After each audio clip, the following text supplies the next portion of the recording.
is, the plan for this session is I'll just answer any questions you guys want me to answer. We'll be here for an hour. And then if there's any follow-up questions, you can always email me. So you can use, it's not a big group, so you can use chat, or you can use your microphone to ask questions. So whoever's ready, you guys can get started. And if you have any questions about the exam or like any organizational stuff, you can ask them too, whatever is helpful. So yeah, let me know what you want to get started with. For these review sessions, there's no particular plan, right? It's just ask questions. Yeah, it's a drop-in question and answer type of thing. And so that's the same with the other ones, like with Emily and yeah, exactly. Mm-hmm. Okay, so it's not like they're gonna go over the final sample exam or anything. There's nothing like that. No, because the videos of me going over the sample final are posted. I'm happy to revisit those questions if there's anyone. So they're basically optional. Like we don't. Oh yeah, of course. We can come and go. Okay, thank you. You're welcome. Maggie is asking, would you be willing to open up a practice set in my lab? Sure. Let me see. My lab. Which practice set?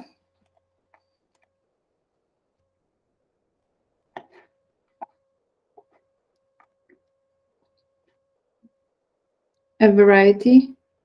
I don't understand. Which question do you want me to do?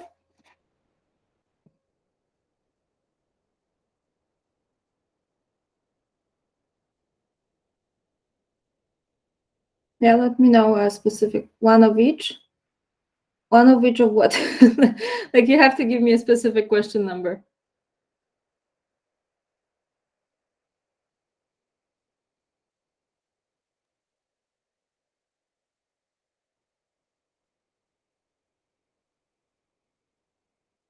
Like I'm happy to solve questions from the practice set or homework or whatever, but I need to know which one.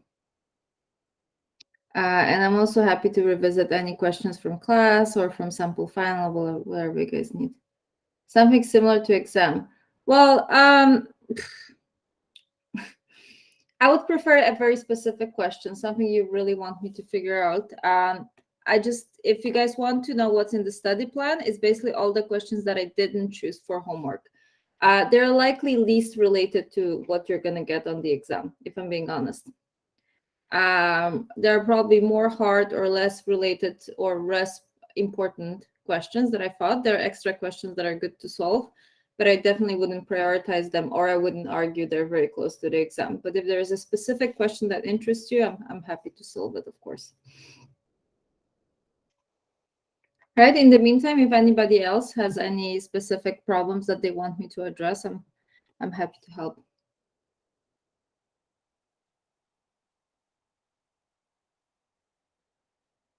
So Vitoshan is asking, so we should prioritize more on lecture and tutorial questions.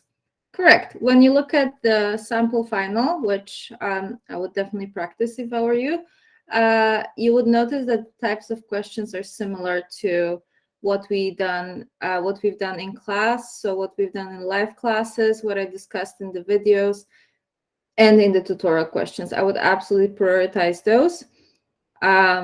So anything that's been taught to you by myself and TAs. Then, if time permits, I would go into homework questions. And then, if you want more variety, I would go into study plan. Adam is asking, in some of the homeworks, we have been required to use some formulas that are on the final formula sheet. Will we be expected to know them?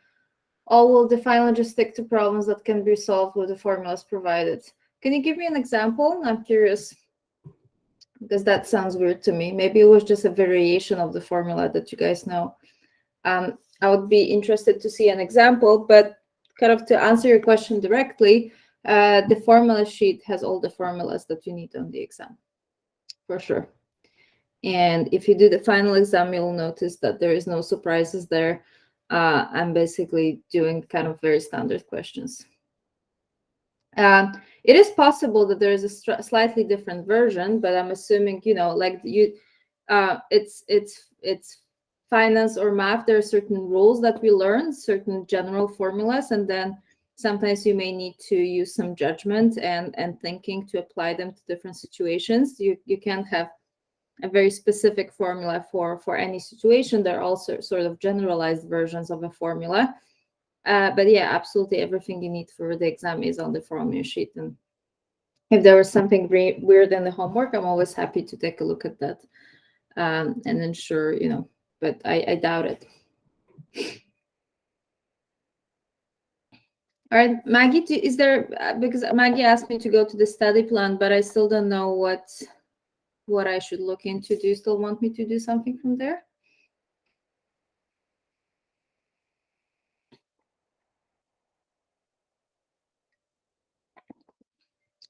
I found the words. Would you be willing to open all the homework for review?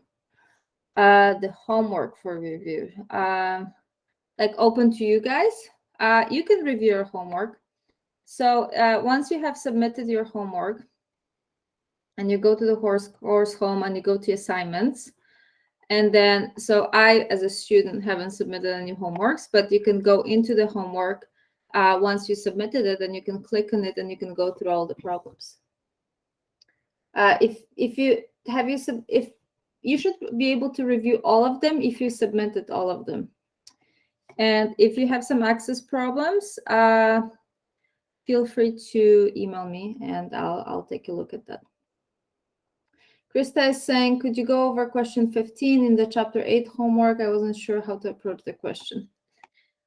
Okay, so let me take a look. Homework 8. What do? I do preview.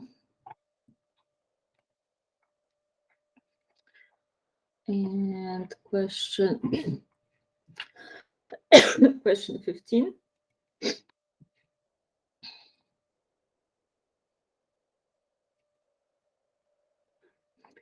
Maybe it will be faster. What happened? Sorry. Maybe this way it will be easier. Next.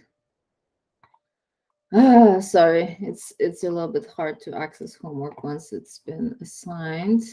Let me try again. List questions. Oh, there it is. Okay. And we want question 15. This one, analyzing the project. Okay, so the last question. Okay, let me try preview again. Oh, I guess I have to like manually click. If you click on the 3 lines at the beside the homework, you can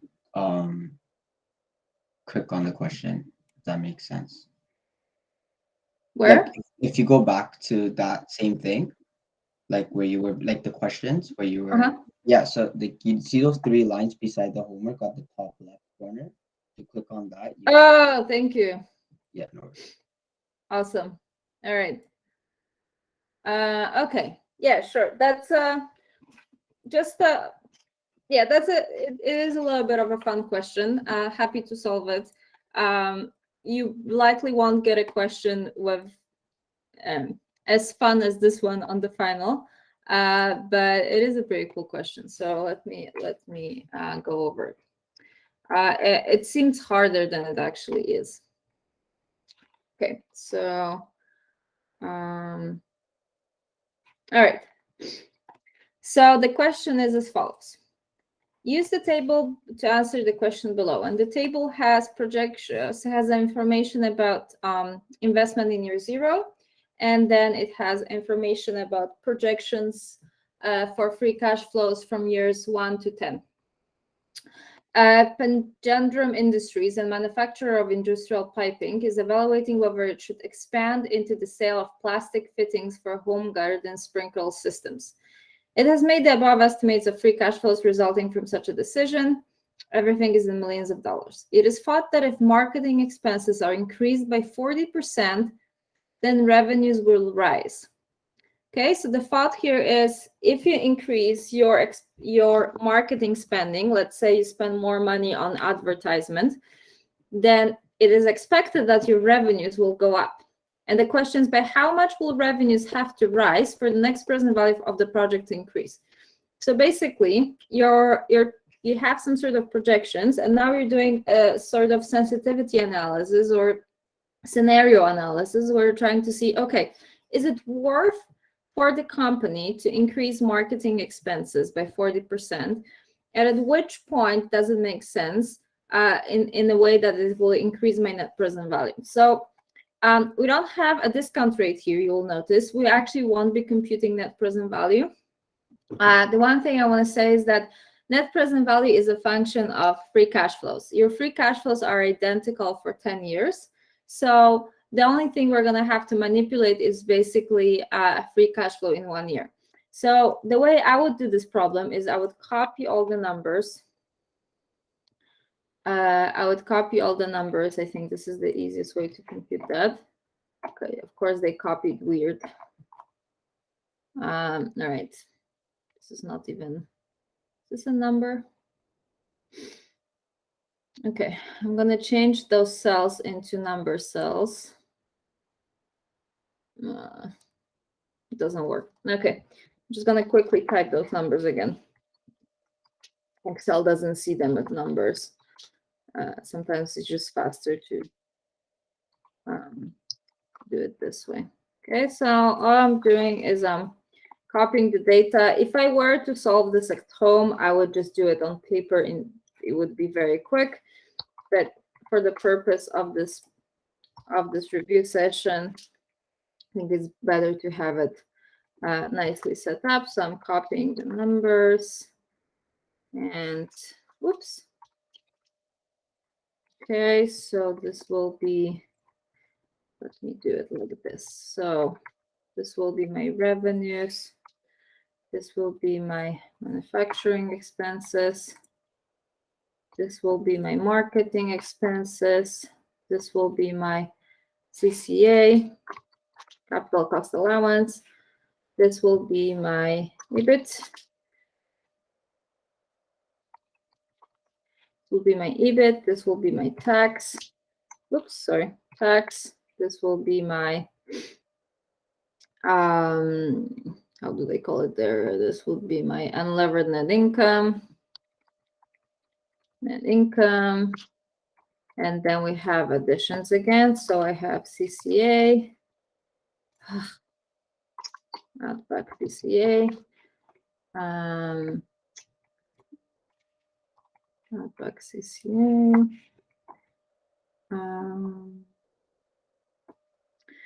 Net working capital changes, which were negative here, and capital expenditure, which is 0. And that gives me free cash flow. And the free cash flow is this. Okay, so what I'm doing for now is I'm just copying the numbers. Okay, I'm going to hide this so that this is clean. All right, so this is what we know about this company. Okay, so this is, let's say, base case. I'm going to call this base case scenario. Now, we are trying to figure out what happens. First thing, let's see what happens if we increase marketing spending by 40%. Okay, if marketing spending increases by 40%, it will be equal to 1.4 times this number. Okay, so our marketing spending will go from 0.25 to 0.35. Okay, increase marketing. Okay, so when we increase marketing, sorry, let me just do, okay. All right, so if we increase marketing spending, what happens to the rest of the numbers? Okay, the rest of the revenues for now stay the same. Manufacturing for now stays the same. CCA for now stays the same. I'm just trying to see what's the impact when the costs go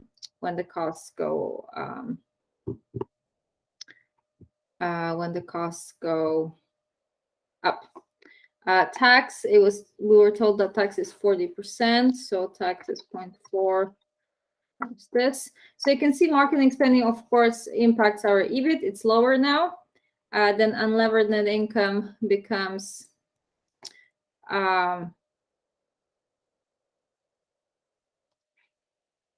wait, why does it become higher? Oh yeah, because this needs to be a negative number. And then for now, this is the same. This is the same. This is the same. Okay, so this is free cash flow. So the only thing I changed here, for now is I increased marketing spending, and we can see that it decreased our free cash flow. Okay, but of course the assumption is, if you increase marketing spending, we hope that the revenues will go up. Okay, and we're trying to see, well, is it worth it, right? Is it worth increasing marketing spending? And the question is, how much should the revenues go up so that the marketing spending was worth it? So basically, so that our free cash flow is again at 1.77 or more, right? So we're trying to get back to this 1.77 number. Okay, I think the easiest way to do this problem is just to take a look at those numbers and try them out. Okay, so for example, let's say that increasing marketing spending allows us to increase our revenue by 2%. So let's say the revenue is going to be 1.012, right? This is 1.02, right? Increase by 2%. And this brings up our revenue to 3.57. And you can see this is not enough to bring the free cash flow back to 177. Okay, so we need a bigger number than 2%. Okay, let's try 3.2%, for example. Okay, so what if our revenues increase by 3.2%? Well, then the revenues are 3.6, and then we can see the free cash flows are actually higher than 1.77. Okay, so 3.2%, definitely a good candidate, but let's see if we can get a little bit lower. For example, 2.9%. Okay, would 2.9% be enough? So I'm just going to see what if the revenues increase by 2.9%. We can see it's actually already bringing the free cash flow number above 1.77. So it seems that 2.9% is the lowest. If revenues increase by at least 2.9%, we can bring that free cash flow number back to 1.77. In other words, if you spend 40% more on marketing, it's enough that your revenues increase by 2.9%, and then you're basically at the same level. And if potentially, this investment in marketing increases revenues even more, potentially that will increase your free cash flow in every year of the next 10 years, and as a result, increase net present value. Okay, so this is just like again, this is not something I would ask you on your final exam, but it's a nice thinking piece for your homework where you can kind of play around with numbers and see what happens. And this is kind of supposed to also show you like a real type of decision scenario where you're trying to think, is it worth it to increase my marketing spending, and in which scenario would it be worth it? So Krista is asking, essentially we just have to test all the numbers to see which fits best. Yeah, I mean, you can figure out a formula to compute that, but I think this is the fastest way to do it. All right. Okay, everybody clear on this one?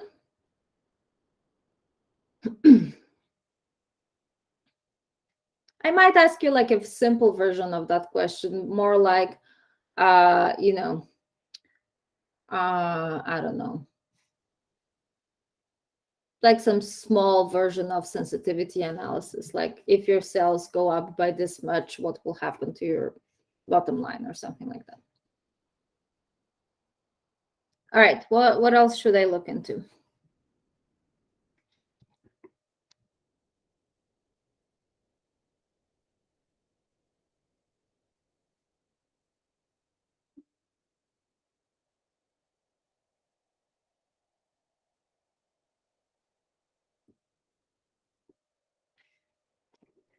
Anything else?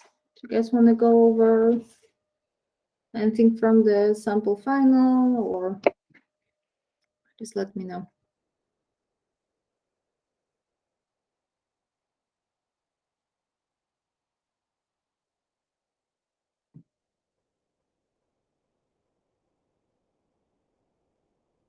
Would a question like that be on the final? No, because this is too time consuming and you guys have 40 questions on the final, so no.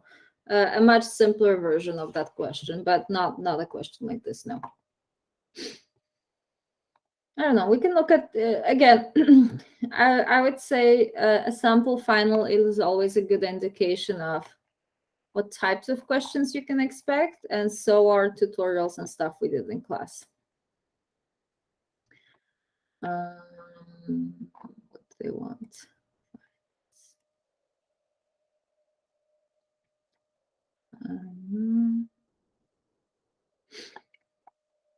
I don't even know if I have some sensitivity analysis in a sample final, but maybe I do. Let me see.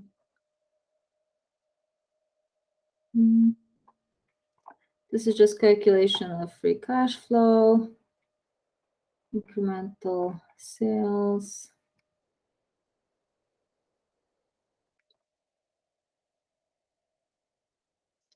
See, the sample questions on the sample final are pretty straightforward.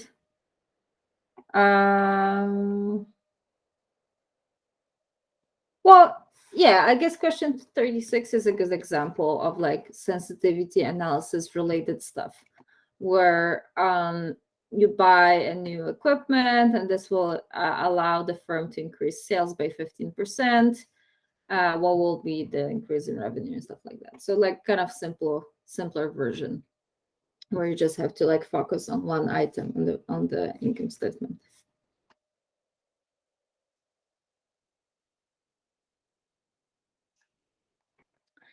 All right, what else can I help you guys with?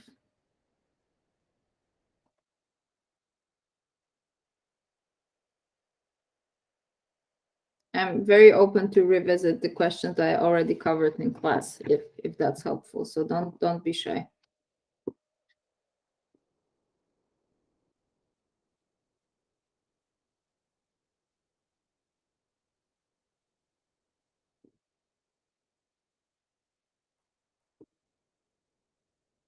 Question 30 from the sample final. Yeah, okay.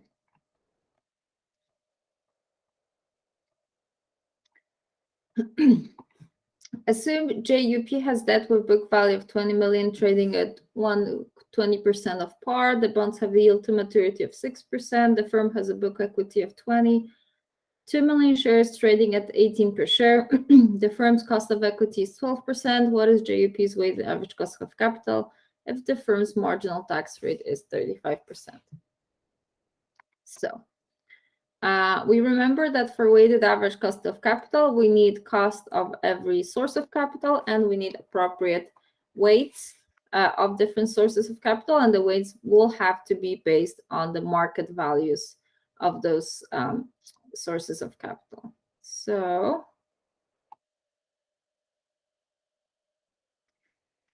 I always start with summarizing what I know. So in this case, we have debt. So I'm just going to do some headings. Okay, so I'm going to have book value, I'm going to have market value, and I'm going to wait, and I'm going to do cost. All right, so book value of that is 20 million, and it's trading at 120% of par value, so market value is 1.2 times 20, so it's 24. The bonds have a yield to maturity of 6%. So the cost is 6%, but that's pre-tax. Sorry, let me do cost after tax. And after tax, the cost of that will be, the tax rate is 1.35. So the cost of that would be 6% times 1 minus 0.35. Okay, so the after-tax cost of that is actually lower. It's 3.9. All right, so what else do we have? We have equity. Equity has a book value of 20 million again, and 2 million shares trading at 18 per share. So market value is 2 million shares times 18 gives me 36. And there is no preferred. So those are the only two sources of debt. So total capital. I'm just interested in market value. I don't care about book value. So the total capital value is total market value of capital is 60. So the weight of debt is 24/60, which is 40%.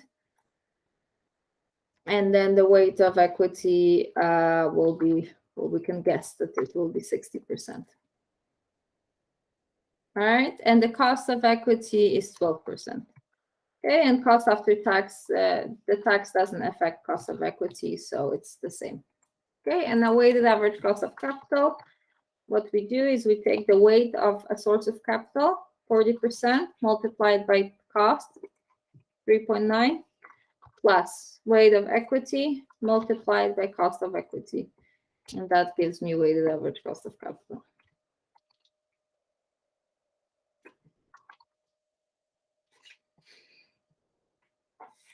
So takeaways from this is focus on market values and remember that cost of debt is tax deductible.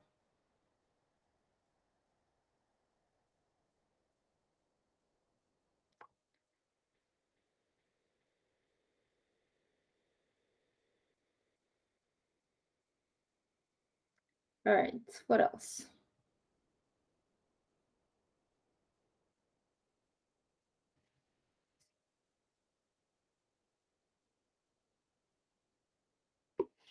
Any other question I can solve or anything you guys want to discuss?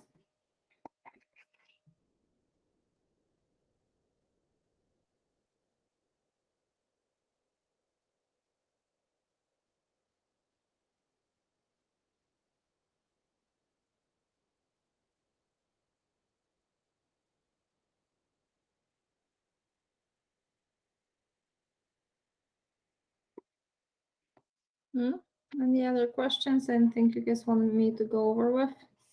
Go over 35. 35. Okay.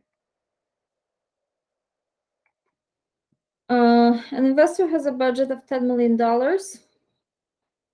He can invest in the projects shown above. If the cost of capital is 6%, what investment or investments should he make? All right.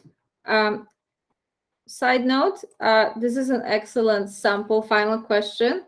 If it was an actual final, I would probably ask you about 2 projects max in one question because evaluating all those projects is a lot of work for one question. So you can expect that type of question, but it will be less time consuming in your actual exam. Okay, so this is investment. This is cash flow. Actually, you know what? I'm just going to do it like this. Year 0, year 1, year 2, year 3, year 4, 5, 6, year 7, year 8.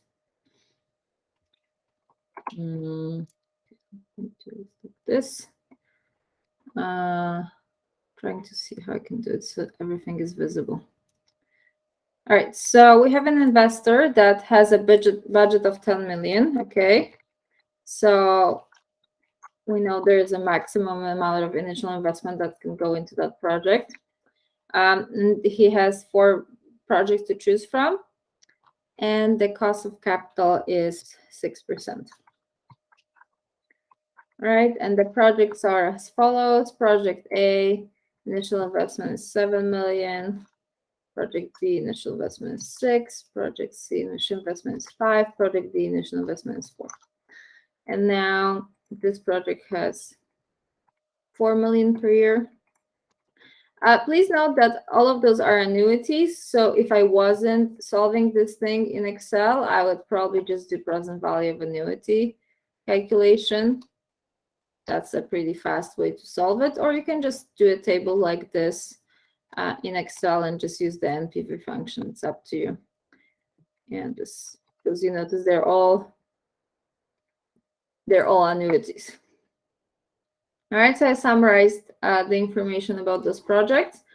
Because we have a limited budget, my recommendation is to take a look at net present values of those projects, and then look at profitability index, which would be equal to net present value per investment amount, to see which of those projects are the most efficient in extracting net present value from the investment. Okay, so net present value for the first project is initial investment plus NPV with the rate of 6% and these cash flows.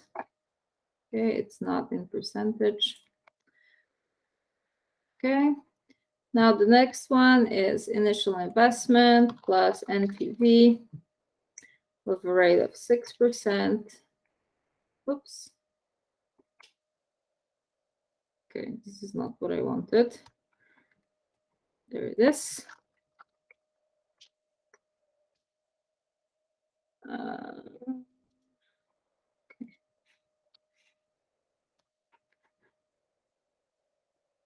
Okay, sorry, having some formatting issues. All right, and then the next one is initial investment plus NPV, again, interest rate. And the last one is this.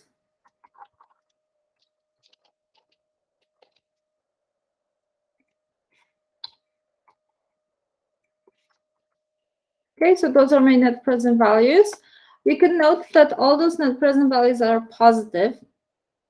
So if I had unlimited funds, I would take them all. And on the surface, it seems project A is the most attractive because it has the highest net present value.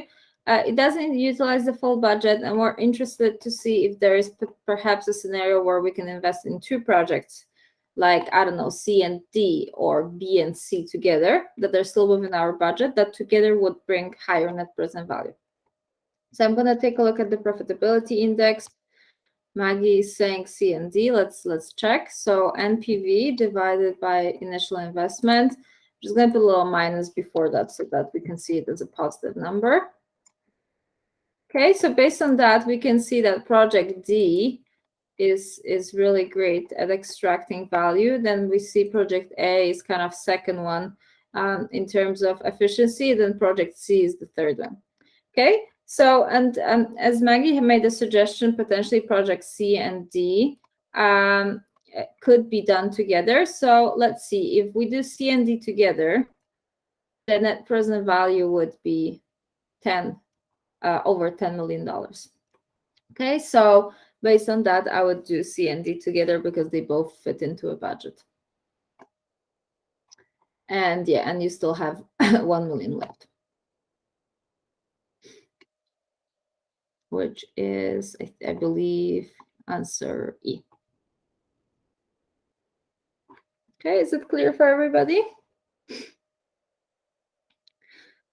Yeah, if 1 million is left, ideally, I mean, you know, this is like, those are very stylized and theoretical situations. You can always think about scaling one of the projects or pursuing another small project that would utilize the lesser of your budget.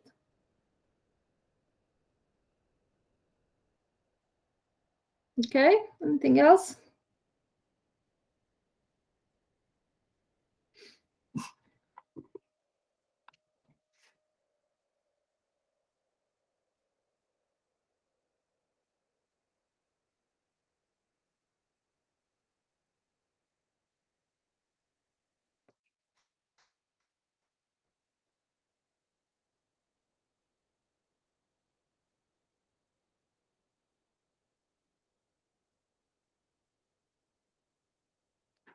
All right, what else do you guys want to chat about?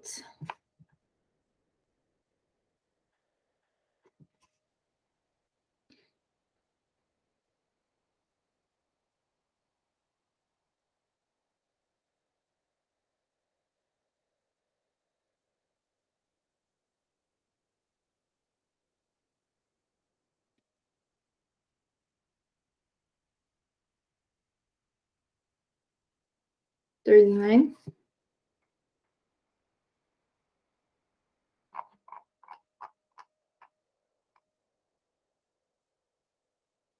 Food for Less, a grocery store, is considering offering 1-hour photo developing in their store. The firm expects that the sales from the new 1-hour machine will be $150,000 per year.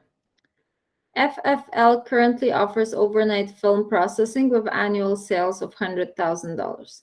While many of the 1-hour photo sales will be to new customers, FFL estimates that 60% of their current overnight photo customers will switch and use the 1-hour service. The level of incremental sales associated with introducing the new 1-hour photo service is closest to. Okay, so it's one of those questions that has a lot of story in it, and it's kind of good to clean it up a little bit and see what kind of information we actually need. Okay, so let me get another worksheet.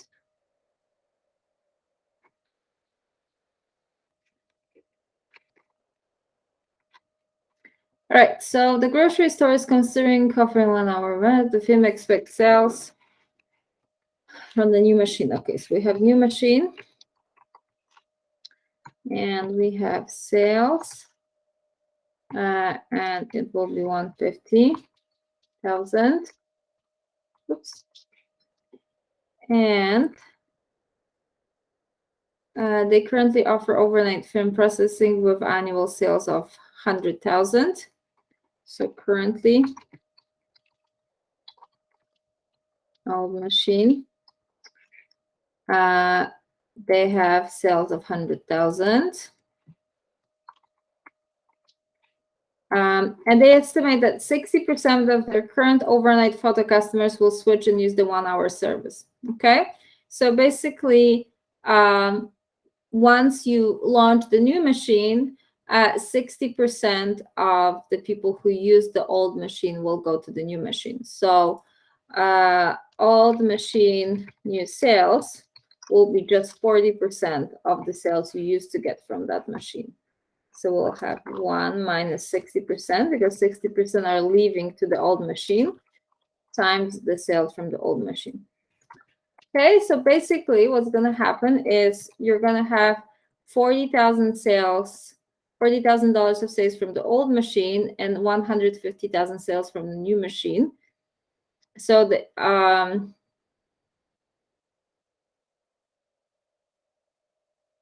which will give you, I don't know if this is the easiest way to think about it, but the total new sales from both machines, I think I'm overcomplicating this, but basically total new sales from both machines will be 190.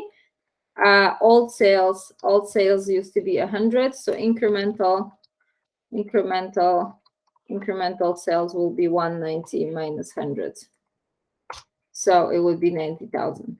Or the other way to think about it is sales from new machine are 150, but you're reducing old machine sales by 60. So you're going to have 150 minus 60. That also gives you 90. So basically, when you're looking at incremental sales, you have to not only look at what your new machine is giving you, but also the cannibalization effect, which means the new machine sales is stealing customers from the old machine. So you have to subtract those customers who are basically moving between products, but are not bringing additional dollar value to your store.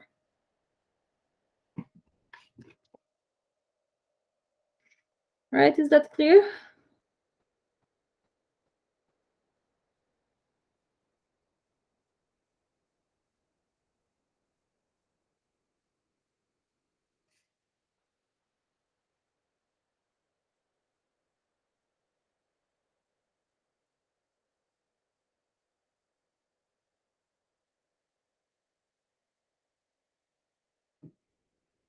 All right, what else?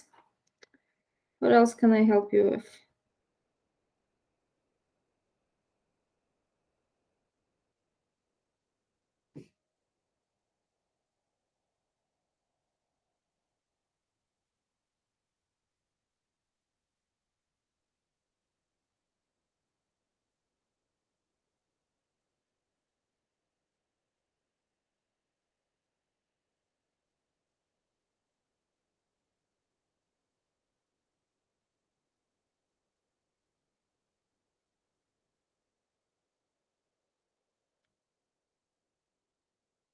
Anything else?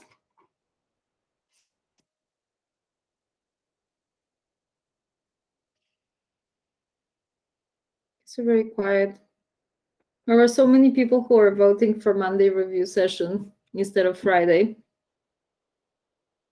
I was expecting millions of questions, unless everything is just so perfectly clear. Nobody needs any more clarification.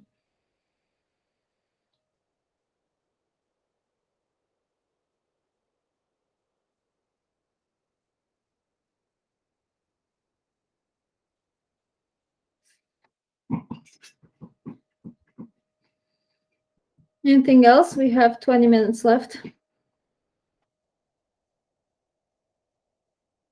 I just want to mention that I will tomorrow, likely around morning, afternoon, I will assemble everybody's homework grades, compute everybody's grade, and then post them to Canvas. And as mentioned in the course outline, I'll be dropping everybody's one lowest homework grade, and then computing average. Also, Emily has posted, has updated your attendance, and I'm also tomorrow will be. I will also be posting aggregate attendance grade tomorrow. So if anything is surprising or unclear, or you think it's not right, you'll have some time to reach out. Can you explain homework 8, question 14? Sure. Homework 8.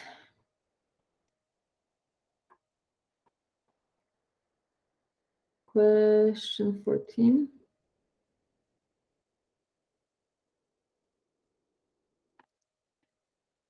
Okay. Home Builder Supply, a retailer in the home improvement industry, currently operates 7 retail outlets in the Maritimes. Management is contemplating building an 8th retail store across town from its most successful retail outlet. The company already owns the land for the store, which currently has an abandoned warehouse located on it. Last month, the marketing department spent $15,000 on market research to determine the extent of customer demand for the new store. Now, Home Builder Supply must decide whether to build and open a new store. Which of the following should be included as part of the incremental earnings of the proposed new store? All right. The original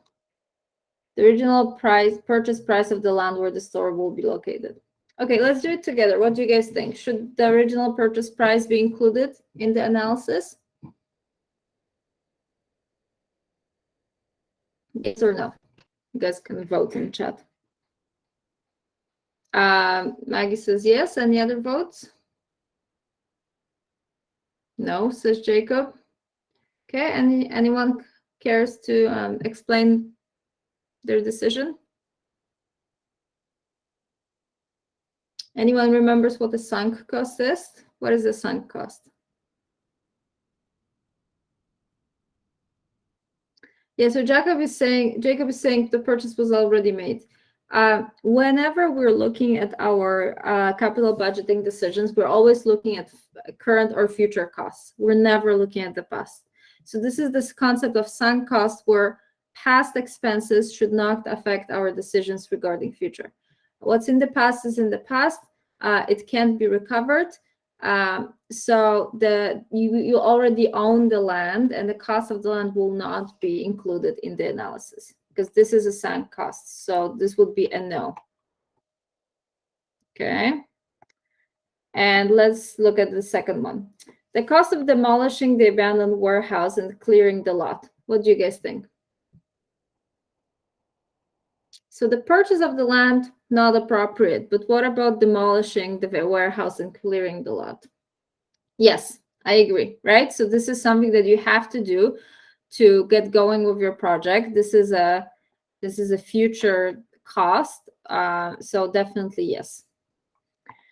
Right, C, the loss of sales in the existing retail outlet if customers who previously drove from Dartmouth to Halifax to shop at the existing outlet becomes customers of the new store instead. Okay, yes or no, and how do we call this type of situation? Jacob says yes. Didn't you guys do you remember what it's called when customers basically, we just discussed it. When your customers basically switch from one of your products or service to the other. So this is called cannibalization, right? So basically the new retail outlet will eat some of the existing sales. So definitely the loss of those sales should be included. All right, what about D? The $15,000 in market research spent to evaluate customer demand. Okay, yes or no?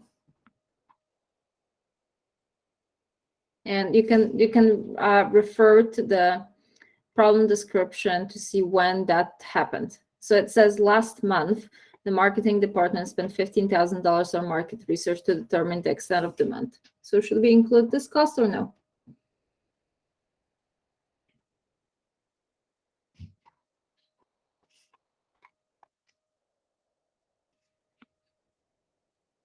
As a hint, nope, exactly, right? Because this also has been incurred in the past, and it doesn't matter. Rule of thumb, now or in the future, but not the past cost. All right, E, construction costs of the new store, yes or no?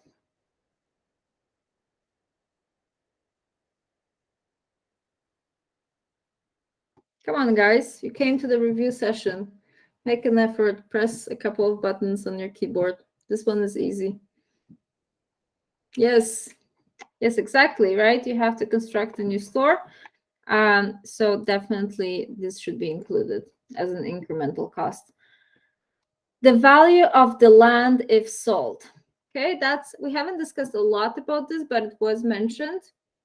What would you call this cost? And should you include this? Think of it this way. You have a land, you already own it, and you basically can either open a store on this land or you can sell the land. Would you include the value of the land in your analysis? No. So I disagree. I would, because this is an opportunity cost. Because it's very possible that, for example, the net present value from opening the new retail store is, let's say, $2 million, and the net present value or the value of the sale of the land is, let's say, $10 million. So it sometimes doing nothing and just selling something instead of running a business is more profitable. So I would definitely include this as an opportunity cost. All right, and let's look at G. Interest expense on the debt borrowed to pay the construction costs.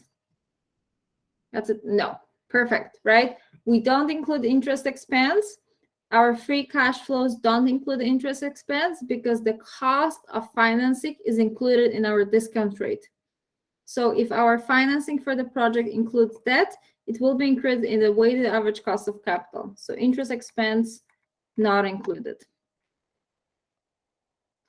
All right, any questions about this one?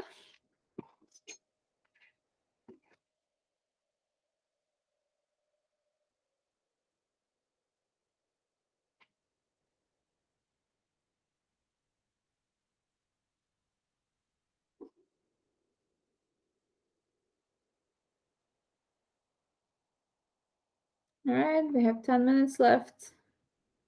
Shoot me with your last minute questions.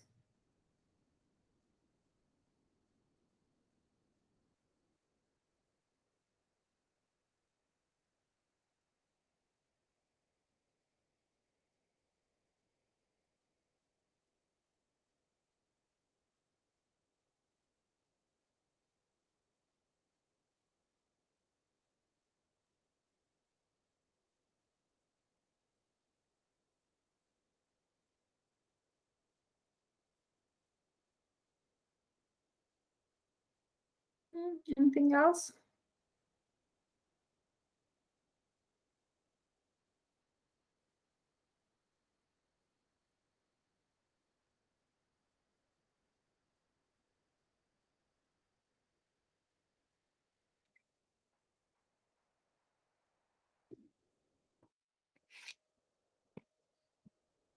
Come on, last minute questions. And as a reminder, if anything comes back to your mind, feel free to email me. Just make sure to email me before Friday at 5 if you want to get an answer before the exam.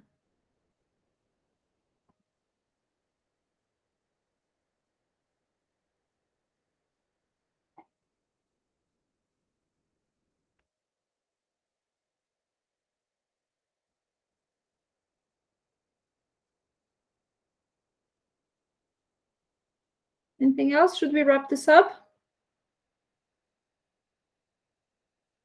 Yeah. Are you guys okay with wrapping up a little bit earlier?